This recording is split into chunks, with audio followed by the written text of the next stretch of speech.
Hello student, good morning to all of you. Today we will discuss about how a force can change the shape of an object. आज हम ये जानने की कोशिश करेंगे कि किस तरीके से फोर्स जो है किसी ऑब्जेक्ट के शेप में चेंजेस लाता है।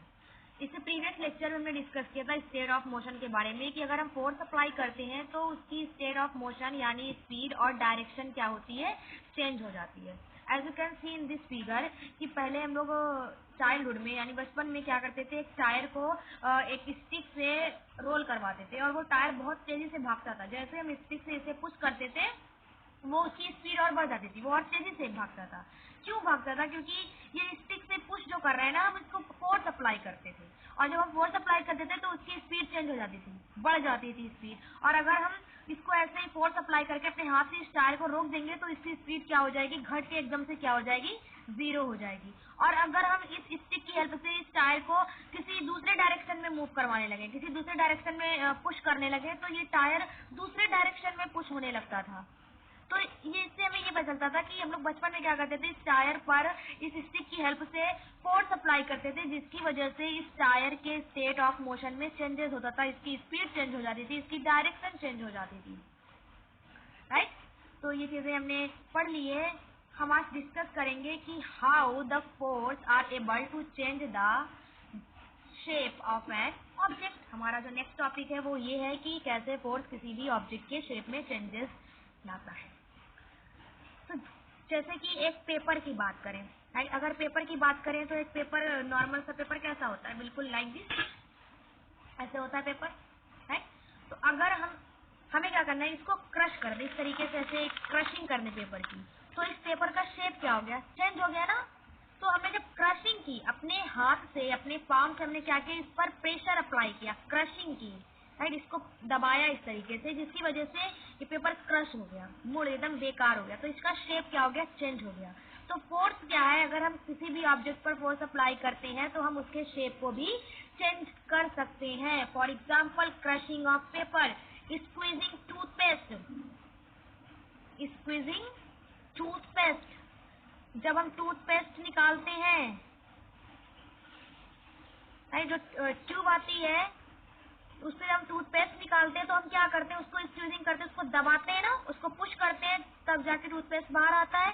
तो ये स्क्वीजिंग ऑफ टूथपेस्ट, ये क्या हो रहा है, फोर्स अप्लाई कर रहे हैं, जिससे उस ट्यूब का जो शेप है वो चेंज हो जाता है, नॉर्मल जैसा था वैसा नहीं रहता, चेंज हो जाता है। मेकिंग डो, जब हम आटे का डो बनाते हैं, हथेली से क्या करते हैं, उसको ऐसे प्रेस करते हैं ना आटे को, लाइक दिस, तो क्या होता है, डो को इस तरीके से प्रेस करते हैं तो उसका शेप क्या होता है, चेंज हो जाता है। कभी हम उसको सर्किल में कर देते हैं, कभी उसको फ्लैट कर देते हैं। इसी तरीके से एक स्प्रिंग की बात करें, जब हम इसको स्प्रिंग को पुल करते हैं, खींचते हैं, फोर्स अप्लाई करते हैं तो उसका भी शेप कुछ इस तरीके से चेंज हो जाता है।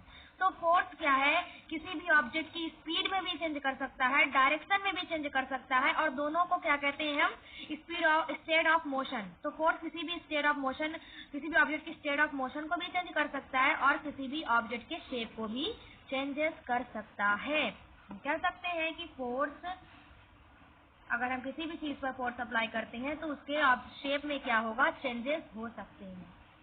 हो सकते हैं कि नहीं, आप लोग खुद बताओ, चेंजेस हो सकते हैं।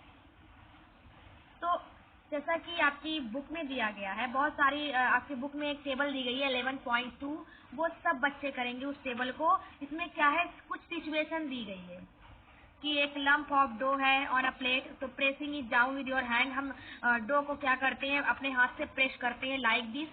तो इसमें एक्शन ऑफ फोर्स, यानी जो फोर्स का एक्शन है वो क्या होता है, इसकी स्टेट ऑफ मोशन में चेंजेस होते हैं कि इसकी शेप में चेंजेस होते हैं। तो ऑब्वियसली ये तो स्पीड, इसकी स्टेट ऑफ मोशन नहीं बदलती, ना तो डायरेक्शन बदलती है, ना तो स्पीड बदलती है, क्या बदलता है, इसका शेप बदलता है। तो आपको इस तरीके से लिखना है कि चेंज इन शेप, यानी यस आपको यहाँ पर लगाना है और नो यहाँ पर लगाना है, क्योंकि इसकी स्टेट ऑफ मोशन नहीं बदलती है, इसका क्या बदलता है, शेप। इस तरीके से आप 3 सिचुएशन और दी गई है, उसको कंप्लीट करेंगे आफ्टर, जब आपका स्कूल खुलेगा। मे भी हो सकता है वेब से या कभी कोई ऐसी न्यूज आ जाए कि आपका स्कूल ओपन होने लगे, तब हम आपकी ये टेबल चेक करेंगे। तो ये हो गया, ये तो हमने जान लिया कि फोर्स अगर किसी भी ऑब्जेक्ट पर अप्लाई होता है तो क्या क्या चीजें होती हैं। अगर हम किसी भी ऑब्जेक्ट पर फोर्स अप्लाई करते हैं तो क्या क्या चीजें हो सकती है? क्या क्या चीजें हो सकती है? पहला, force may make an object to move from rest. अगर हम किसी भी ऑब्जेक्ट पर फोर्स अप्लाई करते हैं तो उस ऑब्जेक्ट में क्या होगा, वो ऑब्जेक्ट रेस्टिंग स्टेट से मूवमेंट की स्टेट में आ जाएगी, मोशन की स्टेट में आ जाएगी। अगर हम किसी भी ऑब्जेक्ट पर फोर्स अप्लाई करते हैं, किसी स्पीड में कोई ऑब्जेक्ट है, राइट, कोई बॉल सरफेस पर ऐसे रोल हो रही है और अगर हम उस पर फोर्स अप्लाई करते हैं तो उसकी स्पीड बढ़ जाएगी। कोई बॉल थी, ये सरफेस पर रोल हो रही है, कुछ स्पीड से रोल हो रही है, लेकिन अगर हम इस पर और फोर्स अप्लाई कर दे तो इसकी स्पीड क्या हो जाएगी, बढ़ जाएगी। तो फोर्स क्या करता है, किसी भी ऑब्जेक्ट की रेस्टिंग स्टेट को मूवमेंट की स्टेट में ला सकता है। कोई ऑब्जेक्ट अगर मूविंग स्टेट में है तो उसकी स्पीड को बढ़ा सकता है। कोई ऑब्जेक्ट किसी डायरेक्शन में मूवमेंट कर रही है तो अगर हम फोर्स अप्लाई करके उसकी डायरेक्शन को भी चेंज कर सकते हैं, राइट।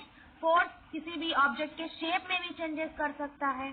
तो फोर्स के पास क्या है, डायरेक्शन बदलने की कैपेसिटी है, स्पीड में चेंजेस लाने की कैपेसिटी है, डायरेक्शन है और उसके शेप बदलने की कैपेसिटी है। फोर्स अप्लाई करके हम किसी भी स्टेट की स्पीड को, डायरेक्शन को, शेप को क्या करते हैं, चेंज कर सकते हैं।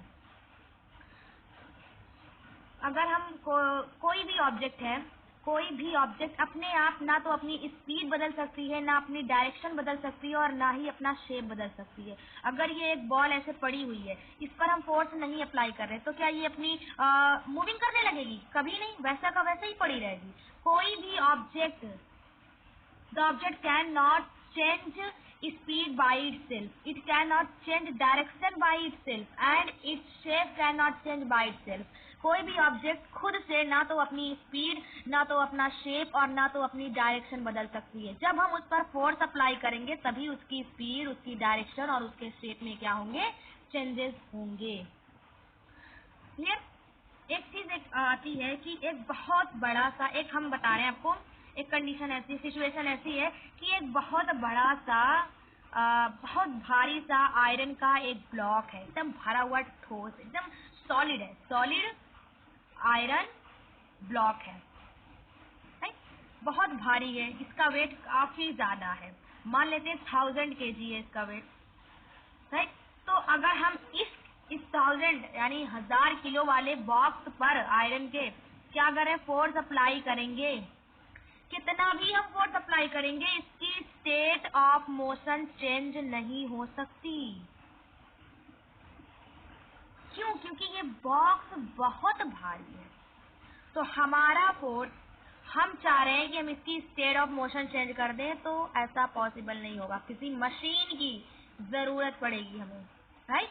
तो ऐसी सिचुएशन में फोर्स क्या है, बहुत हैवी बॉक्स है, हमारी कैपेसिटी से बहुत ज्यादा भारी है, तो उसकी स्टेट ऑफ मोशन चेंज नहीं होगी। इसकी स्टेट ऑफ मोशन बदलने के लिए हमें कोई अनदर मशीन वगैरह का यूज करना पड़ेगा, राइट। तो ये था फोर्स के बारे में। अब हमारा जो नेक्स्ट टॉपिक है, बहुत इंपॉर्टेंट टॉपिक है, वो है हमारा type of force.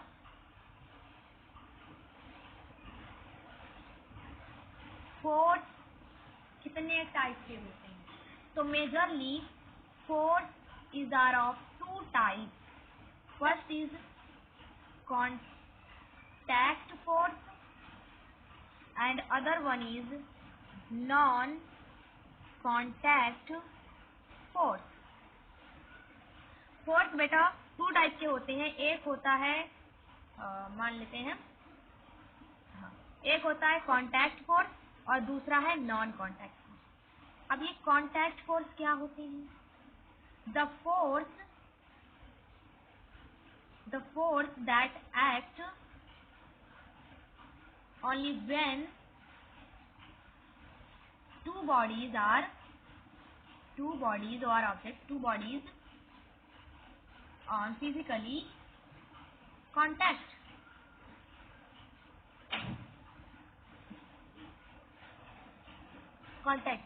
Contact force उस फोर्स को कहते हैं बेटा, ये तब एक्ट करेगा जब दो बॉडी के बीच में फिजिकली कांटेक्ट होगा। For example picking a school bag, जब आप स्कूल बैग को पिक करते हो, राइट, अपने शोल्डर से ना पिक करके लेकर आते हो ना स्कूल बैग को, तो स्कूल बैग और आपकी जो बैग है, राइट, आपकी बैक की जो मसल्स है उनके बीच में क्या होता है, फिजिकल कांटेक्ट होता है। Suppose this is one object, this is another object, कोई फोर्स एक्ट नहीं हो रहा है, लेकिन जब इसके बीच में कॉन्टैक्शन होगा, कांटेक्ट में आएंगी, तब फोर्स एक्ट, तब ये ऑब्जेक्ट क्या करेगी, इसको पुश करेगी। ऐसे दूर दूर तो इसको धकेल नहीं पाएगी, कुछ नहीं कर पाएगी, लेकिन जब इनके बीच कॉन्टैक्शन होगा तभी ये इसको धकेल पाएगी, पुश कर पाएगी। तो कॉन्टैक्ट फोर्स तब एक्ट होंगे जब दो ऑब्जेक्ट के बीच में फिजिकली कांटेक्ट होगा। ठीक है। नॉन कांटेक्ट फोर्स क्या होते हैं, ऐसे फोर्स जिनमें जो तब एक्ट करते हैं जब टू बॉडीज क्या होती है, नियर होती है, कांटेक्ट की जरूरत नहीं होती। जब दो बॉडी क्या होंगी, एक दूसरे के करीब में होंगी, तब ये फोर्स जो एक्ट होगा वो होगा नॉन कांटेक्ट फोर्स। लाइक जैसे कि इसे मान लेते हैं ये है मैग्नेट, राइट, इसको ये पीसेज ऑफ आयरन है, तो इसके करीब लेकर के जाओगे तो ये पीसेज ऑफ आयरन को अपनी तरफ खींच लेगा। तो ये जो अट्रैक्शन है पीसेज ऑफ आयरन का टुवर्ड मैग्नेट, ये एक नॉन कांटेक्ट फोर्स है। इसमें दोनों के बीच कांटेक्ट नहीं हो रहा है, टच में नहीं है दोनों, लेकिन फिर भी फोर्स अप्लाई हो रहा है। ये मैग्नेट इसको अट्रैक्ट कर रहा है, खींच रहा है, पुल कर रहा है, तो ये चीज है non contact force. Contact force क्या होगा, जब जो दो बॉडीज जो है आपस के में क्या होंगी, फिजिकली कांटेक्ट होंगी, तब इस तरीके के जो फोर्स को हम कांटेक्ट फोर्स कहेंगे। तो कांटेक्ट फोर्स में हमें पढ़ना है मस्कुलर फोर्स, एक मस्कुलर फोर्स, और बी है फ्रिक्शन। और इस नॉन कांटेक्ट फोर्स में हमें पढ़ना है इलेक्ट्रोस्टैटिक फोर्स। सब बहुत इजी है, बिल्कुल घबराने की जरूरत नहीं है, आसानी से सब कुछ समझाएंगे। इलेक्ट्रोस्टैटिक फोर्स, मैग्नेटिक फोर्स,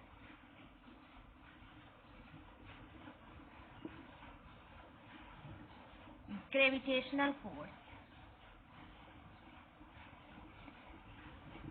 तो नॉन कांटेक्ट फोर्स में आपका आता है electrostatic, magnetic, gravitational force, and contact force में आपका आता है फ्रिक्शन एंड मस्कुलर फोर्स।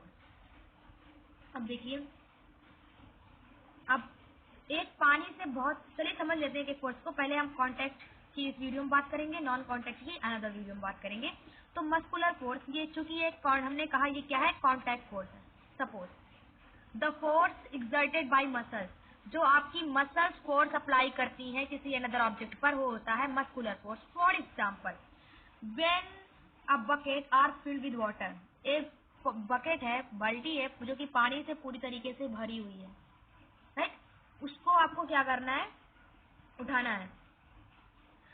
कैसे उठा पाओगे, जब आप अपने हैंड को उस बकेट का जो पकड़ने वाला पोर्शन होता है, राइट, स्टैंड होता है, उसको जब आप टच करोगे तब तो आप उसको उठा पाओगे। कि आप चाह रहे हो कि बिना टच के, बिना बाल्टी को छुए बाल्टी को उठा दें, बकेट को उठा दें, तो ऐसा पॉसिबल नहीं है। क्यों, क्योंकि मस्कुलर जो फोर्स है वो तभी एक्ट करेगा, आपकी मसल्स का जो फोर्स है वो एक कांटेक्ट फोर्स है, ये तभी काम करेगा बेटा जब आपकी मसल्स और किसी ऑब्जेक्ट के बीच में कांटेक्ट होगा। जब आप अपने हाथ से की मसल से उस बाल्टी को क्या करोगे, पुल करोगे, उठाओगे, अपनी तरफ खींचोगे, लिफ्टिंग करवाओगे, तब क्या होगा, वो बाल्टी को आप पकड़ पाओगे अपने हाथ में। तो ये क्या है, कांटेक्ट फोर्स है।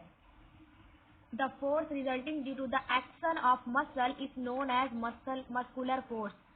क्या कहा मैंने, the force resulting due to the action of muscle is known as muscular force.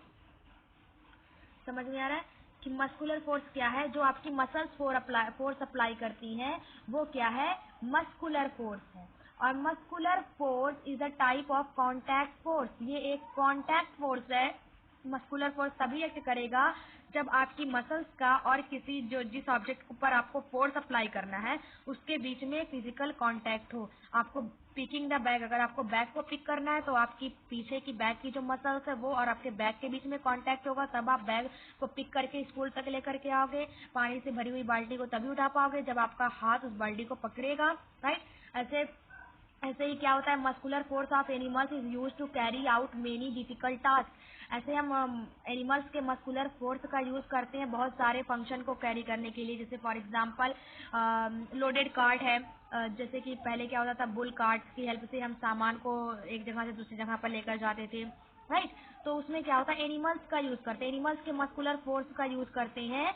और क्या होता है, हम बहुत सारे टास्क को हम कैरी करते हैं। तो एनिमल्स क्या करते हैं, बहुत लोडेड जो भरा हुआ सामान होता है उसको क्या करते हैं, अपनी मसल से पुल करते हैं। कैसे पुल करते हैं, हमें कुछ कनेक्शन करना पड़ता है ना, एनिमल्स को उन चीजों से ज्वाइन करना पड़ता है with the help of rope, right. रस्सी वगैरह की हेल्प से एनिमल्स को उस चीज से ज्वाइन करते हैं ताकि एनिमल्स उस चीज को पुल कर पाए, फोर्स अप्लाई करके उसे एक जगह से दूसरी जगह तक पहुंचा सके।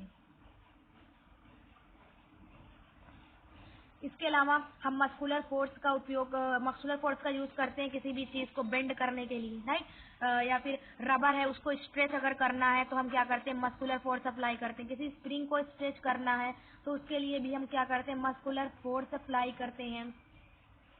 जब हम ब्रीदिंग करते हैं, राइट, जब हम ब्रीदिंग करते हैं, सांस लेते हैं, एक बार सांस क्या करते हैं, अंदर लेते हैं, इनहेलेशन करते हैं, और एक बार क्या करते हैं, एक्सहेलेशन प्रोसेस करते हैं।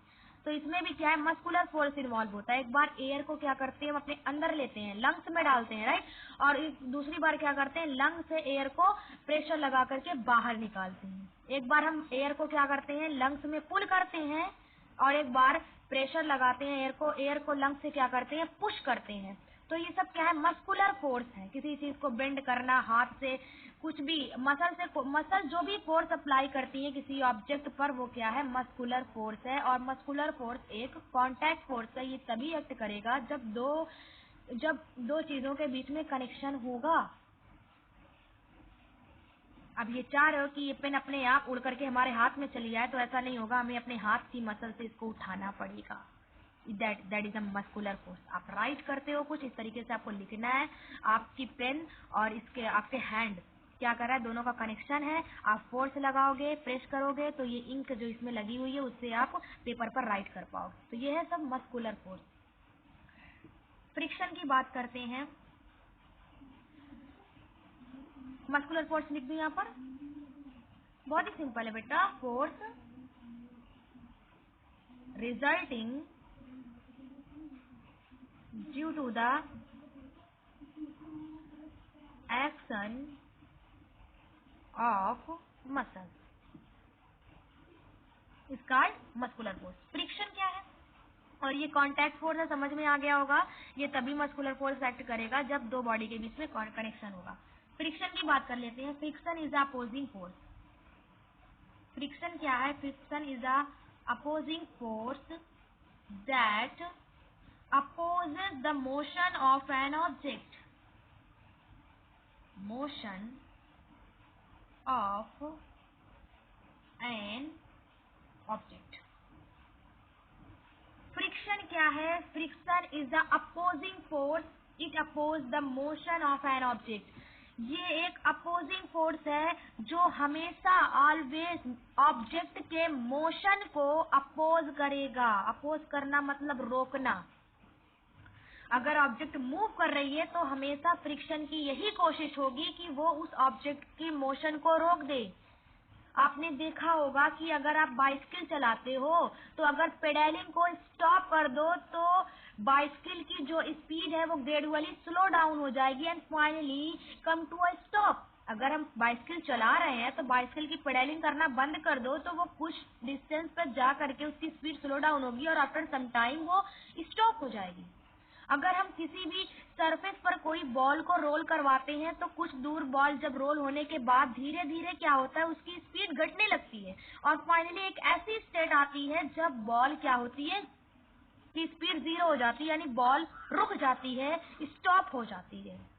इसी तरीके से अगर हम एक कार और स्कूटर के इंजन को स्विच ऑफ कर दें तो वो मूविंग नहीं करेगा, उसकी जो मोशन है वो स्टॉप हो जाएगी। जब हम एक बोट चलाते हैं, अगर हम बोट को रोइंग करना बंद कर दें वाटर में तो वो बोट भी पानी में रुक जाती है। तो ये जो हम फोर्स अप्लाई करके किसी ऑब्जेक्ट को ऐसे मूवमेंट करवाया मैंने, कुछ टाइम के बाद ये रुक गई। कैसे रुक गई, कैसे, मैंने इसको तो धक्का दिया था ना इस तरीके से, इसको हमेशा क्या करना चाहिए, मोशन में रहना चाहिए था, लेकिन नहीं, ये क्या हो गई, कुछ दूर चल करके मूव होकर के अपने आप स्टॉप हो जाती है लाइक दिस।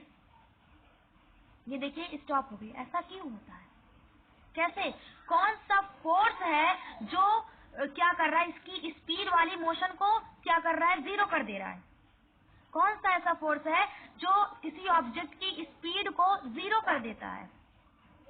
वो है फ्रिक्शन। कोई भी चीज, जब आप कोई भी ऑब्जेक्ट पर अगर फोर्स ना अप्लाई करो, फोर्स लगा करके एक बार छोड़ दो, तो वो ऑब्जेक्ट कुछ टाइम के बाद रुक जाती है, उसकी स्पीड क्या है, जीरो हो जाती है। कौन करता है? कौन उनकी स्पीड को, कौन सा फोर्स जीरो करता है? वो फोर्स है friction. Friction is a contact force. ये हमेशा तब एक्ट करेगा जब दो सरफेस के बीच में कॉन्टैक्ट होगा। फॉर एग्जाम्पल, अगर ये एक सरफेस है और ये एक बॉल है, बॉल तो नहीं है, मान लो बेटा बॉल है, राइट, ऐसे रखी हुई है, मैंने इसको इस तरीके से जेंटली पुश किया, सॉरी दूर चली गई, हल्का सा पुश किया, ये कुछ टाइम के बाद जाकर के रुक गई, राइट। तो इस सरफेस और इस पेन के बीच में जो फोर्स एक्ट कर रहा है, जो इसकी स्पीड को जीरो कर रहा है, वो है फ्रिक्शन। फ्रिक्शन कब एक्ट करेगा? जब दो बॉडी के बीच में, दो सरफेस के बीच में क्या होगा? फिजिकली कांटेक्ट होगा। जब दो सरफेस एक दूसरे के कांटेक्ट में आएंगी तब फोर्स ऑफ फ्रिक्शन एक्ट करेगा। और फोर्स ऑफ फ्रिक्शन क्या है? ये एक अपोजिंग फोर्स है। ये हमेशा क्या करेगा? ऑब्जेक्ट की मोशन को क्या करेगा? रोकने की कोशिश करेगा। और जो फोर्स ऑफ फ्रिक्शन होता है, राइट, वो हमेशा मोशन के अपोजिट डायरेक्शन में लगता है। चलिए समझ लेते हैं। ये एक टेबल है, राइट, ये एक टेबल है, टेबल की सरफेस है। इस पर क्या है? हम मान लेते हैं एक बुक रखी हुई है। This is a book, right. ये एक टेबल है। हमने क्या किया? अपने हाथ से इसको पुश किया यानी OR कह सकते हैं, फोर्स अप्लाई किया, राइट। तो ये बुक थोड़ा सा इतना आगे बढ़ी, यहाँ पहुंच गई, राइट, यहाँ पर पहुंच गई ये बुक पहले कहाँ थी? यहाँ थी, अब क्या हुई? यहाँ पर पहुंच गई, राइट। कब पहुंच गई? हमने पुश किया। जब हमने इसको पुश किया तो हमने क्या किया? बुक रेस्टिंग स्टेट में थी, स्पीड में आ गई। लेकिन जब ये स्पीड में थी तब एक फोर्स एक्ट कर रहा था यहाँ पर, इनकी सरफेस और ये बुक की सरफेस के बीच में एक फोर्स एक्ट कर रहा था जिसका नाम था फ्रिक्शन, जिसने क्या किया? इस ऑब्जेक्ट को, इस बुक को क्या कर दिया? इसकी स्पीड को जीरो कर दिया, स्टॉप कर दिया। तो फ्रिक्शन कब एक्ट करेगा? जब दो ऑब्जेक्ट के बीच में कनेक्शन होगा। और ये फ्रिक्शन जो है ये ऑलवेज एक्ट करता है अपोजिट डायरेक्शन में। जिस डायरेक्शन में ऑब्जेक्ट मूव कर रही है उसके अपोजिट डायरेक्शन में फ्रिक्शन की डायरेक्शन होती है। अगर इस डायरेक्शन में ऑब्जेक्ट मूव कर रही है तो जो फोर्स ऑफ फ्रिक्शन है वो इस डायरेक्शन में लगेगा। हमने किसी सरफेस पर बॉल को इस डायरेक्शन में रोल करवाया, इस डायरेक्शन में इसको स्पीड बढ़ाई, मोशन करवाया, तो जो फोर्स ऑफ फ्रिक्शन है वो इसके अपोजिट डायरेक्शन में लगेगा और बॉल क्या होगी? कुछ दूरी पर जा करके स्टॉप हो जाएगी। जब फिर आप फोर्स अप्लाई करेंगे फिर ये आगे बढ़ेगी और फिर कुछ दूरी के बाद जा करके फ्रिक्शन क्या करेगा? इसको स्टॉप कर देगा। तो ये था force of friction. Contact force हमारा हो गया है। नॉन कांटेक्ट में हमें electrostatic, magnetic and gravitational force पढ़ना है, तो हम नेक्स्ट वीडियो में डिस्कस करेंगे।